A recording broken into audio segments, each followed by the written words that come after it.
Hi there, I'm Doug Irvin from the residential property team here at Leicester Aldridge, and welcome to the next series of Property Particulars podcast. Now, these ones are special because we are branching outside of Leicester Aldridge for the first time. And my very first guest is somebody who is recently set up their own company. They are doing extremely well. I've known him for quite a few years now, and yeah, he is Scott Abrahams of Scots. Scott, welcome to the podcast. I'm honoured to be here.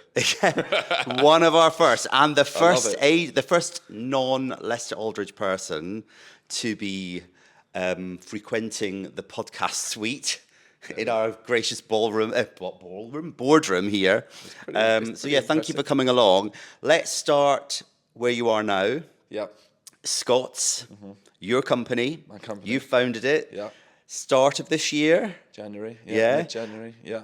What was quite timely, actually, at time of recording, is on my usual Sunday evening walk that I do around de Beauvoir, because I love that area and want to buy a house there but can't afford it. Soon, Doug, soon. I saw your sign for the first time, and that gave me a buzz Wicked. to see your for sale sign outside a house. Love it. So tell me about Scots. Yeah. Tell me about everything that's going on. Well, thank you, firstly. It's quite an intro. I like it. About Scots, it's probably been a long time in the making. Yeah. I've had a lot of people, you included, actually, over the years. I should probably say that me and Doug have known each other for 10, 11 Yeah, about years, 10 we were years, saying before. And in the last 5 or 6 years, I had a load of people telling me, you've got to do it, you've got to go out on your own. Yeah. And you always have that fear of what if, you know. And I watched your journeys and thought, okay, well, you know, I can do it, surely. Yeah. And yeah, it was a long time on the cards, but I just felt towards the end of my career at my last place, having been there for a long time, 15 years, I make it, it just wasn't the last stop on the train for me. Yeah. You know, and I just felt that there was one stop further to go to. And yeah, here we are. So it's an estate agency, obviously. We sell houses, nice ones, I should add. But kind of in a different way, which I know might sound odd because everyone thinks they do everything differently and there's 100 estate agents and blah, blah, blah. But when I started it or had the idea, I didn't necessarily think it was going to be different. But it's definitely turned into something that is.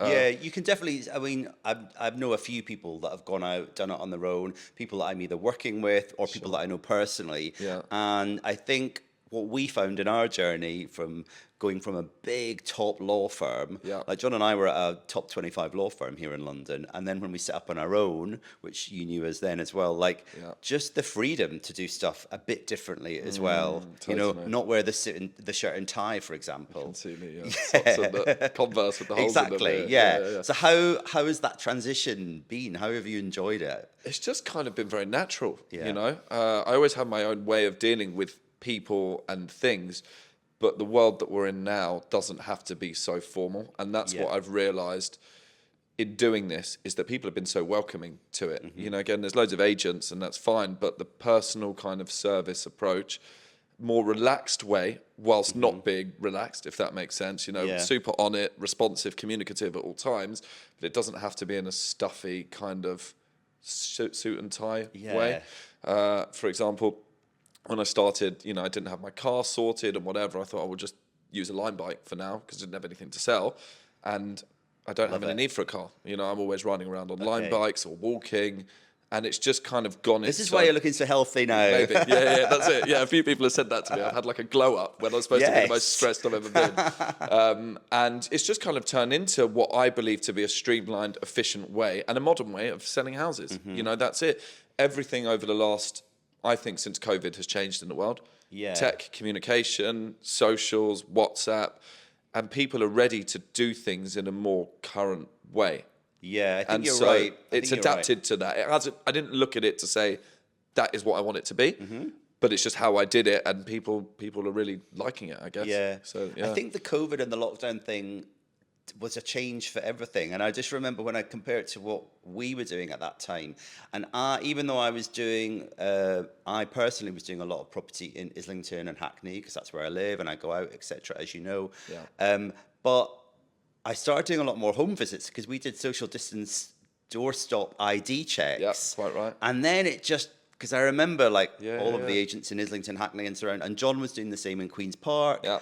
And then we just carried on doing that. So I think lockdown did change things. Totally. Yeah. Not just in that, in terms of the areas themselves as well. People were less bothered about, or are now less bothered about transport. We'll just line bike to places.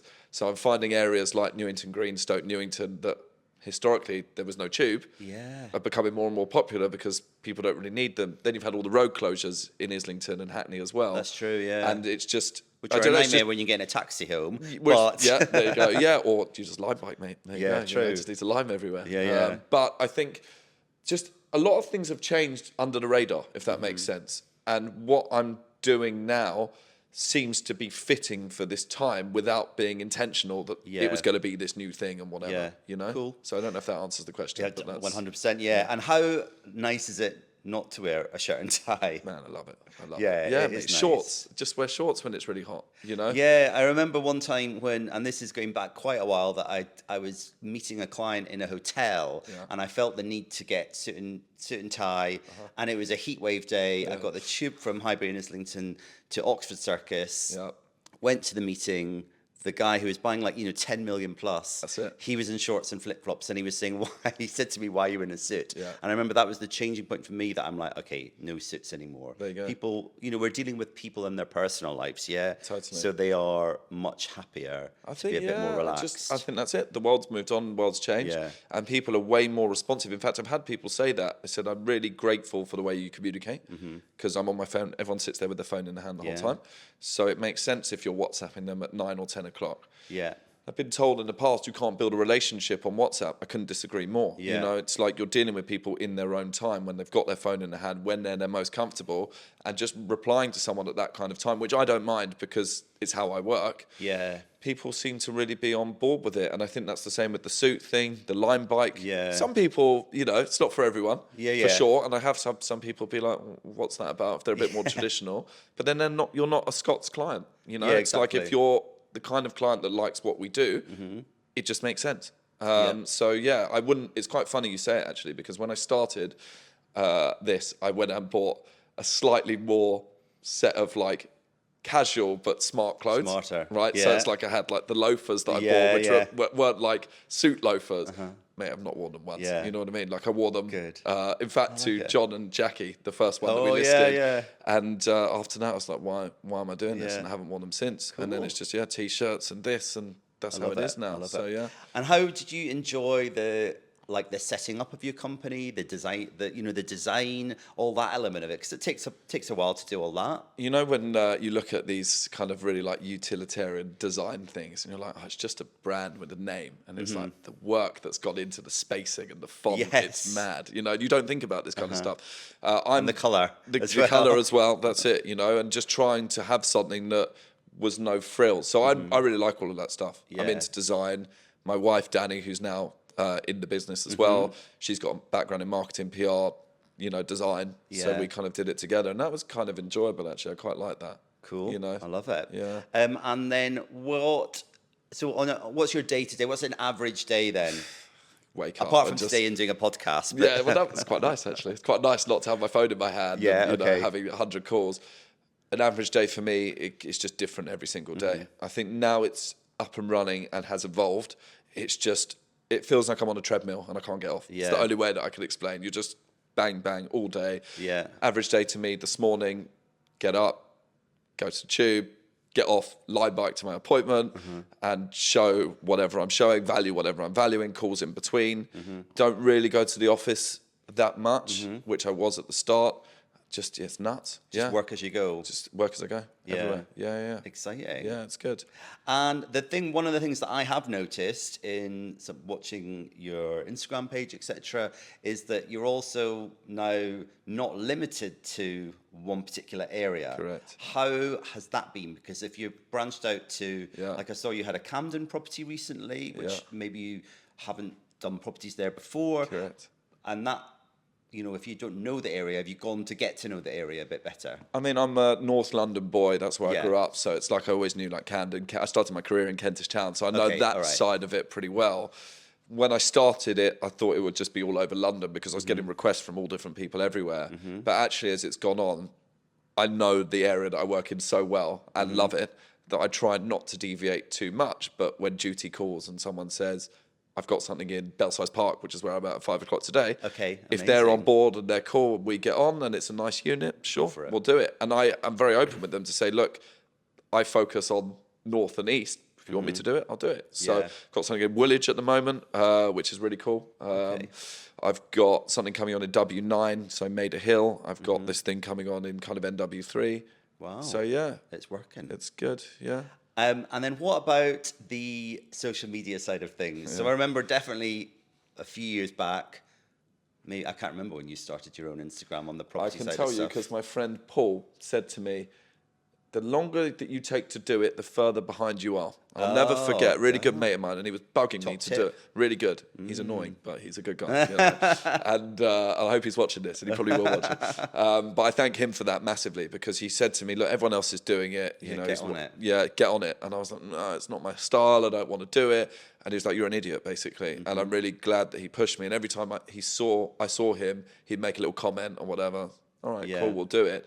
So 2020.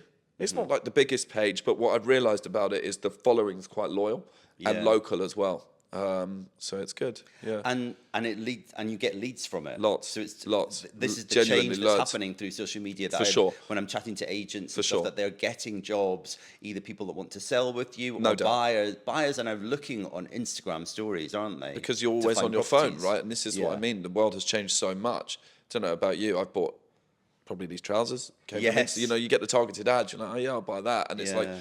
kind of thought to myself, why wouldn't it be the same with houses? You know? Yeah. And yeah, loads. Genuinely great. loads. In the last week, I've had 3 sellers get in touch. I've just instructed something where they came to me through Instagram. 6 or 7 buyers. I showed something this morning to someone that came to me on Insta. It's a thing. It's a real thing.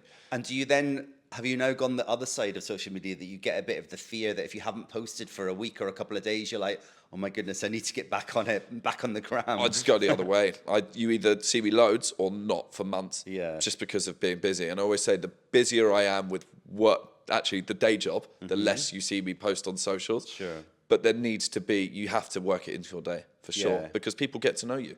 And they might not like you. You know, you've got to put yourself out there and be prepared that people might be like, I do not like that guy and I'll unfollow him. And you're not made for that as a human, right? It's like to be put out there and see people judge you or oh, he's annoying or whatever, but you can't be all things to all people. But what you'll find is when you do it and you get your community, which is what essentially you have, or I feel like I've got, people are kind of loyal to that and kind of send it to their mates and whatever. So Yeah. I think you have to do it.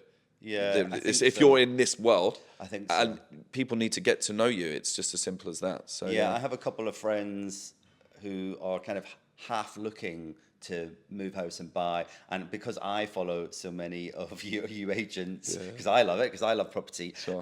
If there's any good house or anything, I like forward the Yeah. reel or the post to them. So you're And then helping they out the now- algorithm there. Yeah, sending it on, exactly. So, but then their algorithm changes, so they're like on it now, watching That's it. just as much as they are on Rightmove. Totally. So And look, it's not, a you different know, world. there's for sure more will come from Rightmove. It's not like all Instagram. I'm not saying that Rightmove or the traditional way doesn't work, but people will get to know who you are, particularly if they want to sell, and they will come with you on the journey. And it's subconscious. What I realize about Insta is the more I post, you just start hearing from people that you haven't spoken to in ages because you're front of mind, just subconsciously, Yeah. and then you'll just get a message from someone you haven't heard from in a year or two. Yeah, And you don't know who's yeah, following that either. is You have true. no idea. I don't have like a huge following, but it's enough to not know who's there. Yeah. And you don't know who's following or who's watching, Yeah. you know? Yeah, when I'm sometimes, like I say, on a weekend and stuff, and you are, especially if I'm walking around and you see for sale signs like I did last night and stuff, and sometimes I'm like, oh, I want to see that floor plan. I'm so nosy with the houses, so I'll go on and have a look. I thought on that I was going to start putting QR codes on the board to take you to a direct link of that house. Yeah. I thought maybe, you know. Yeah, so I've seen that Might with be like some a agents, not burglar's often. dream, that. I don't know, Yeah, you know, yeah, so, true. yeah. But yeah, I reckon that's what people do. So sure. yeah, and obviously on that point, then I suppose the actual for sale sign that that I saw at the weekend, which was lovely, but thanks. but some agents don't use them, but Yeah. there's still value there. Yes. Yeah, I think it's a new business. It's just word of mouth, Yeah. brand association, people seeing the name out there. I've never really been that big on them, but when it's your name and it's your brand, it's your baby, isn't Yeah. it? You want to see them out there. Yeah, I want to see exactly. going around Islington and Hackney. I want to see them everywhere. Yeah. So for that Cool. reason, yeah, it's cool. Yeah. And yeah, definitely have a worth. But in Love fact, I got someone that messaged me on Instagram saying, hey, I've been walking around Calabria Road where I've sold a few houses by Highbury Fields, seen your boards everywhere. And that's how we started to get talking. So it's like, it is a thing. Yeah, for it sure. works then. Yeah, Cool. yeah. All right, let's talk a bit about actual transactional work. Yeah. Buyers, sellers, lawyers, agents. What for you makes a great seller when somebody's coming to you? Yeah. Like, can you tell the difference between somebody testing the market and somebody that you know they want to sell? Like, what is the best ideal seller and the information they should already have? Yeah, I think you'll know if someone's bought and sold a few times before, they'll have their lawyer, they'll already be engaged, and they'll know what paperwork they need and don't need. Yeah. I find that I will kind of stress test people along the way just by dealing with them and talking to them. So I'll get a sense of how serious they are or aren't within those conversations. So I don't need them to say, hey, I've got a pact with my lawyer. Obviously, if they do, then I know they're very, very serious. Yeah. But you just start to get a sense of their actions during the process and how quickly they engage lawyers and how quickly they return calls. You know what I mean? And then you can start to get a sense of who's serious or who's motivated or who's not. I don't know if that answers the question. But Yeah, no, it does. And what about then on the flip side, for a buyer? Because I suppose you might have more. I can imagine that there are more people that are nosy, that 100% aren't buying, but they just want to have a look. Yeah. Like, how does that work for you? That's, you can't, if you don't have experience, you can't buy experience, you can't borrow experience, you've got to earn it, right? And so you will learn along the way all of these things. Just telltale signs. Again, same if they're responsive or if I'll always say to someone, what have you seen, when they turn up? So what else have you seen? Oh, I've just started looking. You start to ask those questions, you'll know whether they are just window shopping. Okay.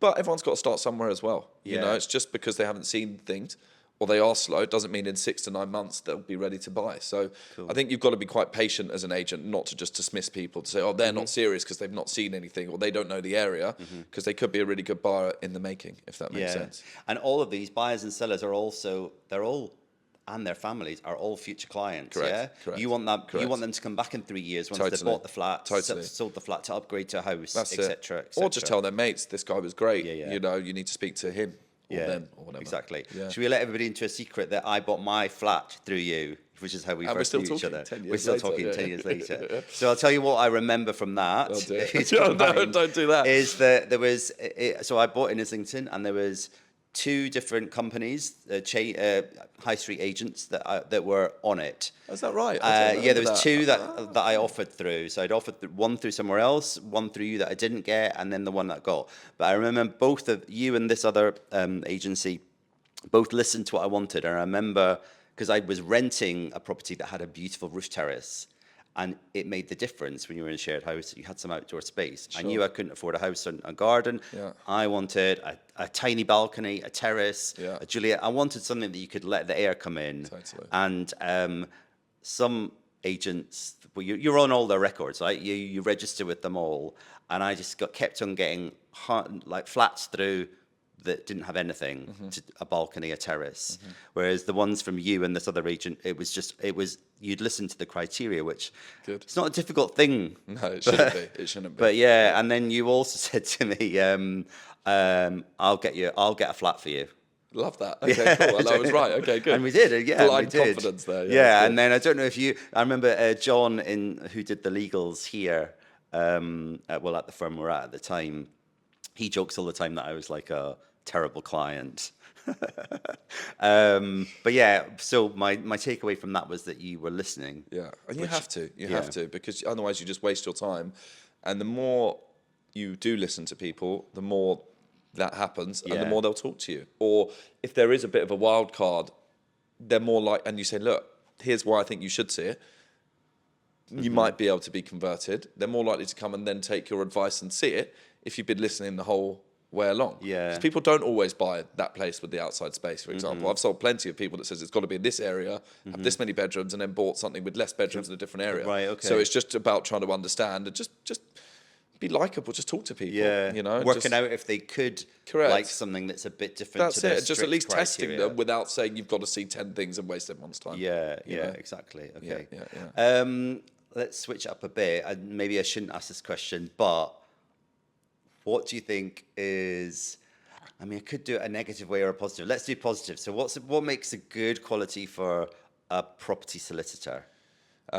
Communicative, helpful. Yeah. Yeah, and talking to the agent and Yeah. not just disinterested because the lawyer, the agent's irrelevant and useless. Yeah. But I understand why some lawyers do have that view because some agents don't help themselves, you know? Yeah, that's true. It's a two-way thing. I think if you're a good agent, you will have a pretty good handle on your buyer and your seller. Mm-hmm. And you'll know through them what's going on as well. So a good agent doesn't need to call the lawyer the whole time. I might call you a bit more than most because I know you and, you know, what's going on, Doug, sort it out. But generally, I kind of try and leave everyone to it and lean more on the buyer and the seller than driving a lawyer mad because they have to take instructions from their client. Yeah. If that makes sense. Yeah, no, it does. Yeah, I think you're right. I suppose then if I flip it the other way and agents, so maybe what annoys lawyers and agents is if they're a bit more procedural. Correct. But then you don't have the relationship with them. I'll say to any agent, if I get a chaser on a Monday morning, Yeah, exactly. I'm like, Correct. I've just got to work, mate. Exactly, Like exactly. it's not changed from Thursday or Friday. Totally. Let me catch up. That's it. And there was a chain of agencies years ago that happened a lot, and then I spoke to like the manager and he changed it, and it was like I remember thinking, oh, that's cool.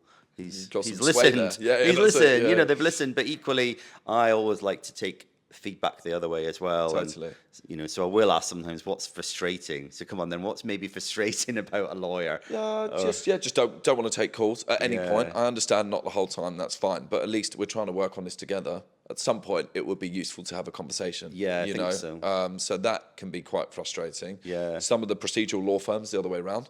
You know, where they're the kind of conveyancer style thing, and you don't have a person that you're dealing with. That is a nightmare. Yeah. Especially if you've got a difficult transaction. But the best advice I can give anyone is just get in there with some good lawyers and just place as much as you can with them. Yeah. And then you're in safe hands, you know? I think so. I think we now view it as if you want to, like, hey, you're at your work a lot. We all work a lot. You are working more than home life, family life, friends life. So Correct. if you just enjoy your job and you want to then chat to it. I mean, I like chatting, as you know, podcasts. Here we go. Who would have thought, yeah. So I don't mind, but I also like to present quite often a team. So it's me and Katie or Melissa who work with me. Like, I want everybody to know that I can't be available all the time. Yeah. Like just now recording this podcast upstairs. Sure. I know that Melissa's downstairs doing all my, contacting and replying to people and stuff. So it's a team effort on this side, sure. which is good. Well, we've always been quite good at going on nights out with the team and stuff. Yeah. Historically, so everyone Include knows everyone. I think that's important. And as you guys well. are good at that. For that yeah, reason. we used to. In previous law firms that I've been at, it would just be the partners of the law firm that would do the glamorous bits. Yeah, and that's go not out good. to see clients in their properties, Correct. go out to meet clients, go out to meet agents, and I definitely think that it's important for the whole team because all the paralegal and legal assistant roles, they're so important to keep the cog going, but they're also all the lawyers of the future. We're training them. And I'm trying to make sure that they all want to be a resi prop lawyer, which, they don't always want to be, but we're happy if they want to go off and do something else. Okay, what do you think?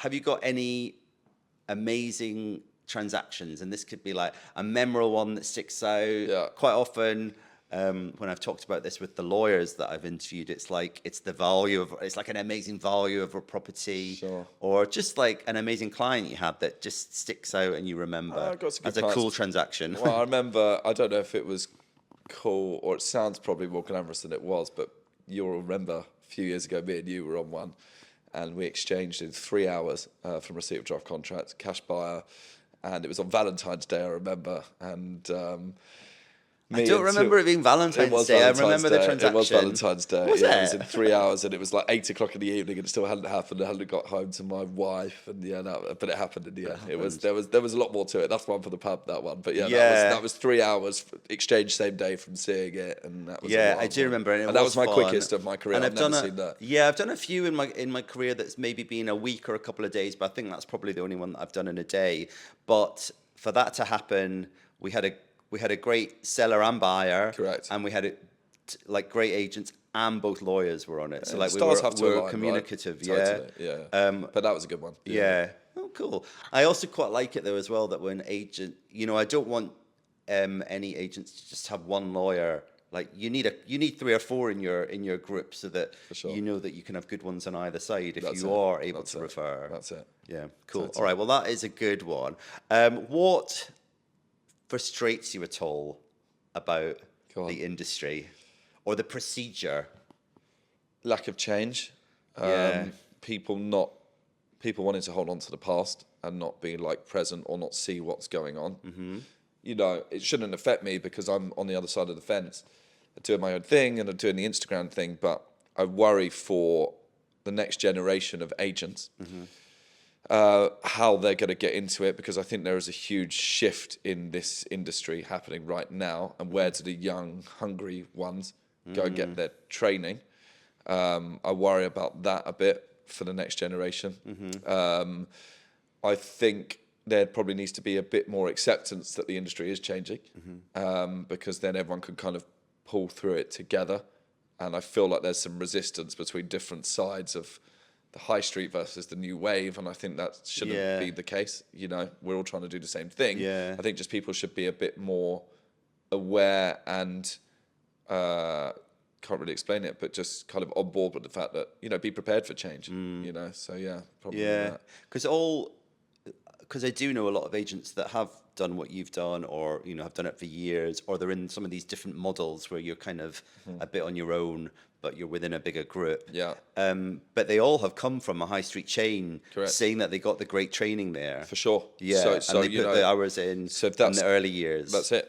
And because of the fact that the whole industry is changing, if anyone denies it, I just think they're nuts, genuinely. Where are those guys going to get that training, guys, girls? Because it's turning more into a broker thing. So before it used to be the high street estate agent, which obviously there still is, and there's still very successful ones, and I'm sure there's a place for a lot of them. But you'll have a role broken down. You'll have a valuer, which is what I used to do. You have a salesperson. Okay. Now you need to be able to do all of those things, because that's the way that the industry's going, and there's higher reward for it, but you've got to have more skill and be prepared to do all of those things. Okay. Well, therefore, if it's changing to this new model, how is everyone going to learn all of that and be able to blend it in to do it? It's going to be interesting to see. Yeah. It's probably the same on the legal side to some extent. There's definitely some different models of law firms, and people have gone that way to set up on their own, but within a bigger kind of overall company. But then sometimes those ones don't have the additional support in terms of the day-to-day support. They have the back office support in terms of file opening, marketing, all that kind of billing and stuff. But the day-to-day, if you're on your own, I wouldn't be able to do my job if it was just me. I need my team around me. Exactly. I want to have my holiday and pass stuff on to people when I'm on holiday. But it's going to change potentially on the legal side of things as well. I still have so many international clients that buy, who tell me all the time that it's so easy to buy property in their own jurisdictions compared to the UK. Yeah, compared to England, it's different in Scotland. Totally. So, it's a bit crazy. It's a bit crazy. All right, cool. We're going to turn again. Let's talk about personal property particulars. The podcast is called Property Particulars, so I like to ask any guests. I mean, I kind of know the answer because we're in a situation here where I bought my flat through you, and I know what property transactions you've done. Yeah. So you have bought and sold property before, so you've been on that side of it, so you've learned from that a lot. Yeah.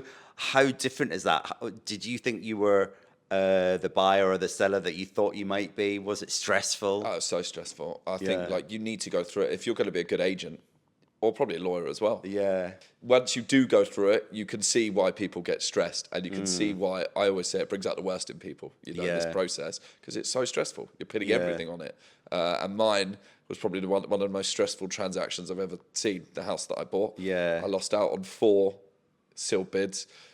Then it was supposed to be chain free. The lady I bought from, her health was poor. The land registry was wrong. Oh yeah, Do you vaguely remember that? Yeah. It was owned by 3 owners, 3 siblings. One of them had passed away, and their name was incorrectly spelt on the title, and that lawyer that Oh, did the it was probate. insolvent. You remember? Yes. All while Yeah. my firstborn was on the way, and we had a load of work to do to that. It was a disaster. So yeah, and it has made me a lot more aware for sure. Yeah. And I don't get stressed, or I don't misunderstand why people can act in a stressful, quite aggressive nature, because it is tense. Yeah, it is one of the most stressful things. And you threw into that comment a comment there about which we see a lot of clients, like a lot of people do it at the point of having a family, because you're suddenly like, in London, it's very common. You're in a flat, Yeah. you need a house, That's it. if it's first child, second child, or whatever. Yeah.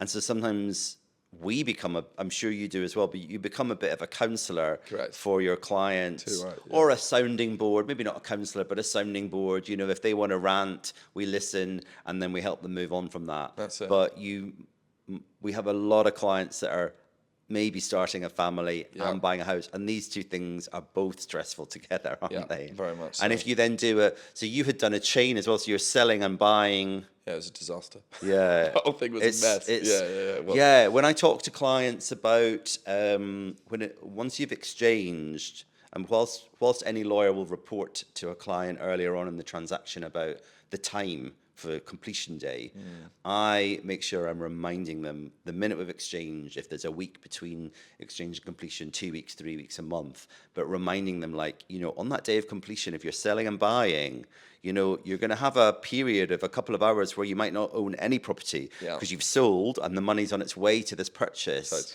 and reminding them about that stress, and you've got to be out the sale by a certain time. Do you know, now that you're even saying that, I remember that after that whole fraught process on our purchase, we didn't get, by the time that happened and all the money went through, the agent's office was closed or something, so we couldn't even get the keys. It was, I've had a few like that where clients are phoning me and going, yeah, the agency is shut. How do I get my keys? I'm like, let me speak to the lawyer. We'll try and sort it out. It's a stressful thing. But I think once people go through it and then they calm down a bit and the whole thing is over, people are generally quite thankful, and I get a lot of apologies. I'm really sorry. I didn't mean to be, and I get it. It's, you don't even have to apologise because it's stressful. Yeah, we get the same sometimes, but also it's we've been interviewing for some new people to join our team recently, and actually one of the really nice things which has resonated with us a bit is that we tell people that when you are in our industry for lawyers, like, quite often you phone a lawyer when something terrible has happened, You may be getting sued, you want to sue somebody, you're getting divorced, like somebody's died, Not nice when things. you are doing residential property, it's normally, I've had an offer accepted, that I'm selling something and I'm going to get loads of money because I've got selling my investment or whatever, or you're selling and they're excited. So at the start, they're excited. Correct. And at the end, we've hopefully got them a house, or we've got them some money because they've sold a house. So it's both ends of the spectrum, 95% of the time 95%. happy, and that's a really lovely position for us to be in. Correct. How is it for you on completion day when you're either giving the new, because you're like, we quite often do the phone call to the client to say we've completed, go and collect your keys, or we do it, and we normally do a phone call and back up with email, so that in case they don't answer the phone or whatever, and they're so happy, but it must be even more exciting, especially now as well, because in my last gig, just, you come into the office, so I wouldn't so see it might them. not be you. I dealt on the client side, so I would list it for the seller, and then I'd had a team salesperson who would sell it, so I wouldn't really get involved. Now I'm doing the whole thing, and it's awesome. I had one the other day, and they're like, we're in the pub, in Dubovar, come and see us, and I was like, yeah, wicked, and we had like 2 pints and nice chat. That's great. nice. That's the fun part of the job. And just sometimes you will go to the property as well to hand over the keys. I'll always do that now. Yeah, when I can now. Okay. Yeah, for sure. Yeah, which is lovely. I actually had one last year where it was such a stressful one, but we got there in the end, and that was one of those where at the time it was tense, and afterwards they were like, I'm, so sorry, and you were great and whatever. And I've got a picture of me and them on the doorstep. When That's they're taken by the removal guy, and I was like, "You're such an you're instrumental in their life at that point." So that's quite a nice thing. So when I bought my one, I remember I went to collect the keys, but it was just from reception because it was like between 5 and 6 p.m. So, you know, it was like near the end of the day and it was a Friday. But then, yeah, I stood on my terrace and had a glass of champagne on my own and took the picture and then moved in the next day. But the excitement of, and But I think you're right. It could be underwhelming having it the other way. It's like, yeah, I'm buzzing. I've just bought this place. yeah, that's cool. Oh, there's no one to give me the key. You know, it's like, it's nice to finish be it with, there. you know, here's the keys and congrats and a bit of a chat and whatever. Cool. So, yeah, so we both end up with a positiveness at the end. Correct. Which is a lovely Hopefully, thing. 95% of the exactly. time, as you say. Cool. Yeah. All right, to finish off, we're going to tilt a little bit. So I know that you enjoy the areas that you work in, and also you don't live too far away from them as well. So what about, where's the best place, where's your favourite place to go for a pint? Oh, favourite place for a pint? It varies because I'm spending a lot more time over in Hackney than I ever did now. Okay. So I've always liked the Earl of Essex in Angel. Yeah. That's always been a good pub. That's a good one. But yeah, it depends. There was a good place. I was in the Marksman in Hackney. That's a good pub. Oh yeah, that's a nice You've one. been to that one? That's Yeah, a good yeah. one. That's a good boozer. Yeah. They're all I'll go with nicer that when one. it's summertime as well. Correct. Yeah, exactly. Yeah, that's it. What about if you've got, and you've probably got great examples of this, so a Saturday is off, you're not working. No, I've got no Day trip. examples of that. Saturday, every weekend at the moment I'm working. So Well, what would be a fun, like if people are coming into London that aren't normally from London, what would you do? Where would you take them? What would you do with them? go to Broadway Market, Victoria Park, Yeah. do all of that. You know, cycle down the canal, get a line bike, cycle all the way down to the canal, down to like King's Cross or something. Okay. You'll love it. Yeah, Yeah, I'll that's do nice that. to, yeah. Street food market in Yeah, the Vicky Park markets. or whatever. You know, Or Columbia Flower Market, that's a all of good that. one on the Yeah, do Sunday. all of that, yeah. Yeah. It's a nice one. King's Cross as well, Cold Drops Yard. I'd recommend that to anyone. It's good Yeah, down there. that's always good. Yeah, walk along the canal there sometimes and That's do it, that. yeah. Cool. What about a Sunday roast? Ooh, the Bull and Last in Dartmouth Park. Yeah, do you know it? No. When I used to live in North London, that is the place, and I haven't had a better roast than that. The Bull and Last. Parliament Hill round there. Oh, right, I So see. like Dartmouth Park, Tufnell Park round there. Yeah, cool. Great roast. I'll put it on the list. Do. Cool. Scott, thank you so much for coming pleasure. in and being our guest on this episode, the first one with an agent. Thank you very I'm much. hoping that they're all going to want to come in now. You're setting the see. example. Yeah, it's going to go one or two ways, isn't it? Thank you so much for My coming pleasure. in. Thank you. That's all for this episode of Property Particulars Podcast. Please join us again soon, where I'll hopefully be chatting to some more estate agents. Watch out for past episodes on our Spotify and YouTube channel. And also, please check out our Instagram at Leicester Aldridge Property. And Scott, what about your Instagram? We should shout out for yours. What is your Shameless Instagram? plug. At Scott.sold. At scott.sold. Check it out. Thanks, Scott. My pleasure.